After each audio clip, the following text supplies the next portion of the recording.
Hello students, मैं विकास और मैं आप सभी का नॉलेज बीम यूट्यूब चैनल के एक नए वीडियो में पुनः स्वागत करता हूं। स्टूडेंट्स, आज की वीडियो में मैं क्लास 12 के विद्यार्थियों के लिए प्री बोर्ड एग्जाम 2022 का सामान्य हिंदी का क्वेश्चन पेपर आपको शो करने वाला हूं। तो इस क्वेश्चन पेपर को शो करने से पहले मैं आपको बताना चाहूँगा कि यदि आप क्लास 12 के और भी पेपर देखना चाहते हैं प्री बोर्ड एग्जाम का, तो हमारे टेलीग्राम चैनल को विजिट करें। हमारे टेलीग्राम चैनल का लिंक इस वीडियो के डिस्क्रिप्शन में दिया गया है। तो जैसा कि देख सकते हैं, सामान्य हिंदी का क्वेश्चन पेपर है कक्षा 12 के विद्यार्थियों के लिए। नोट के रूप में लिखा है सभी प्रश्न अनिवार्य, अर्थात आपको सारे प्रश्न करने हैं।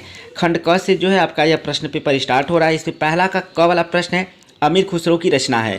तो 4 विकल्प दिया गया है, सही विकल्प का चुनाव करना है। ख वाला आपका प्रश्न है, संयोगिता स्वयंवर किसकी रचना कृति है।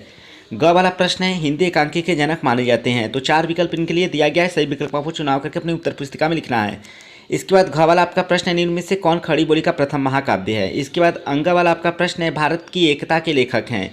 तो स्टूडेंट्स, इसके बाद मैं दूसरे क्वेश्चन की तरफ आगे बढ़ूँ उससे पहले आपको बताना चाहूँगा कि यदि आप क्लास 12 का बोर्ड एग्जाम 2022 के लिए सारे सब्जेक्ट का मॉडल पेपर देखना चाहते हैं, या फिर आप क्लास 12 के बोर्ड एग्जाम के लिए इंग्लिश का प्रिपरेशन करना चाहते हैं, तो हमारे मोबाइल एप्लीकेशन नॉलेज बीम को प्ले स्टोर से इंस्टॉल कर लीजिए। वहाँ पर आपको जो है मॉडल पेपर बोर्ड एग्जाम 2022 के लिए और इंग्लिश का प्रिपरेशन जो है आपको देखने को मिल जाएगा। तो लिंक इस वीडियो के डिस्क्रिप्शन में मैंने दिया हुआ है।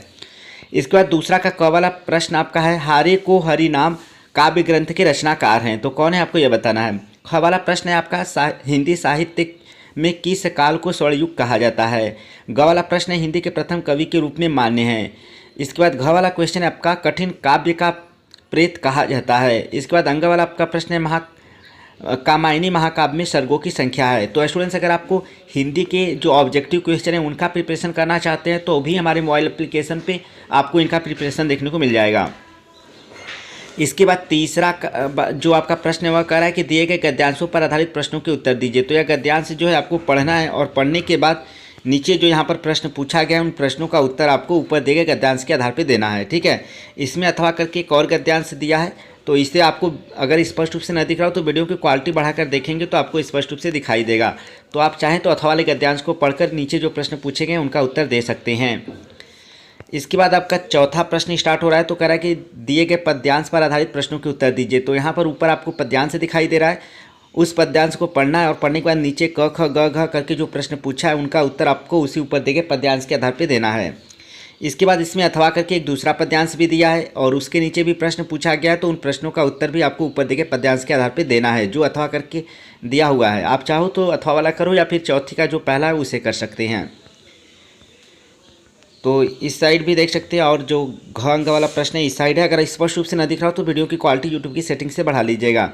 इसके बाद पांचवा का कह है, निम्नलिखित में से किसी एक लेखक का साहित्यिक परिचय देते उनकी कृतियों का उल्लेख कीजिए। तो यहाँ पर अ ब स करके 3 लेखक का नाम दिया गया। केवल एक लेखक का जो है आपको जीवन परिचय साहित्यिक परिचय देते हैं उनकी कृतियों का उल्लेख करना है। और इन सारे टॉपिक्स हमारे चैनल पर वीडियो हैं, आप जाकर देख सकते हैं। इसके बाद ख वाला प्रश्न देख सकते हैं, निम्न में से किसी एक कवि का साहित्यिक परिचय देते उनकी रचनाओं का उल्लेख कीजिए। तो यहाँ पर अ ब स करके 3 कवि का नाम दिया गया है, तो किसी एक का साहित्यिक परिचय देते उनकी रचनाओं का उल्लेख करना है आपको। इसके बाद छठा प्रश्न है, ध्रुव यात्रा अथवा पंचलाइट कहानी का सारांश लिखिए, अथवा बहादुर अथवा पंचलाइट कहानी के उद्देश्य पर प्रकाश डालिए। सातवां प्रश्न है, रश्मि रथी खंडकाव्य की प्रमुख घटना का उल्लेख कीजिए, अथवा करके इसमें दिया है रश्मि रथी खंडकाव्य के आधार पर कुंती का चरित्र चित्रण कीजिए। इसके बाद खंड ख स्टार्ट हो रहा है। तो खंड ख में क्वेश्चन नंबर 8 है, निम्नलिखित अवतरणों का संस्कृत सहित हिंदी में अनुवाद कीजिए। तो यहाँ पर संस्कृत सहित नहीं बल्कि संदर्भ सहित रहेगा, थोड़ा सा मिस्टेक है। तो यहाँ पर आप देख सकते हैं क वाला किस तरह से आपका दिया गया है अवतरण, इसे आपको संदर्भ के साथ हिंदी में अनुवाद करना है। इसके बाद आप ख वाला भी देख लीजिए, आपको संदर्भ के साथ इसे भी जो है हिंदी में अनुवाद करना है। इसमें भी आपको अथवा करके देखने को मिल जा रहा है, तो कोई एक कर सकते हैं। ठीक है, इसके बाद क्वेश्चन नंबर 9 कह रहा है कि निम्न मुहावरों तथा लोकोक्तियों में से किसी एक का अर्थ लिखकर वाक्य में प्रयोग कीजिए। तो यहाँ देख सकते हैं क ख ग घ करके आपको दिया गया है 4, तो इसमें से आपको केवल एक का ही अर्थ लिखकर वाक्य में प्रयोग करना है।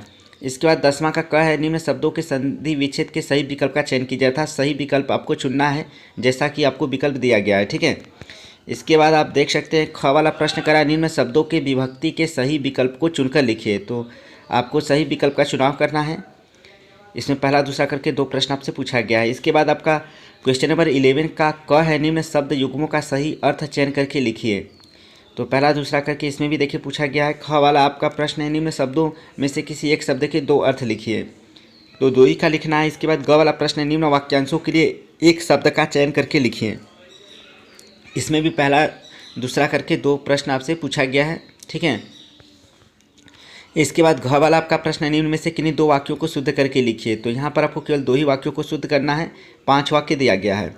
इसके बाद क्वेश्चन नंबर 12 का क है, हास्य अथवा श्रृंगार रस के अस्थायी भाव बताते हुए उसकी परिभाषा उदाहरण सहित लिखिए।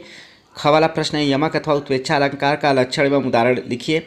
और ग है, सोरठा अथवा चौपाई छंद का मात्रा सहित लक्षण और उदाहरण लिखिए। इसका क्वेश्चन नंबर आपका 13 है, किसी बैंक के प्रबंधक को किसी व्यवसाय के लिए ऋण प्राप्ति हेतु आवेदन पत्र लिखिए। या फिर अथवा करके है, अपने क्षेत्र में प्रदूषण से उत्पन्न स्थिति का वर्णन करते हुए नगर आयुक्त को एक पत्र लिखिए।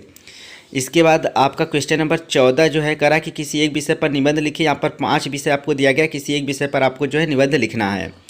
तो स्टूडेंट्स, अगर आप क्लास 12 के लिए कंप्लीट इंग्लिश का प्रिपरेशन करना चाहते हैं बोर्ड एग्जाम के लिए, तो हमारे इस चैनल के प्लेलिस्ट में चेक कीजिए, आपको इंग्लिश ग्रामर का कंप्लीट प्रिपरेशन देखने को मिल जाएगा। और हमारे इस चैनल पे इंग्लिश टेक्स्ट बुक का प्रिपरेशन आपका कंटिन्यू है। इंग्लिश प्रोज जो है वह 3 लेसन कंप्लीट हो गया, इंग्लिश पोइट्री जो है 4 पोएम कंप्लीट हो गया, और इंग्लिश सप्लीमेंट्री आपका 3 लेसन है वह कंप्लीट हो गया है। तो आप ज़रूर हमारे चैनल के साथ जुड़े रहें। और साथ ही साथ आपको बताना चाहूँगा कि यदि आपने अभी तक हमारे टेलीग्राम चैनल को नहीं ज्वाइन किया तो उसे भी ज्वाइन कर ले, लिंक वीडियो को डिस्क्रिप्शन में। और हमारे मोबाइल एप्लीकेशन को भी हमारे मोबाइल एप्लीकेशन नॉलेज बीम को भी प्ले स्टोर से इंस्टॉल कर लीजिए। मात्र 3 MB का एप्लीकेशन है, उसका भी लिंक इस वीडियो के डिस्क्रिप्शन में है।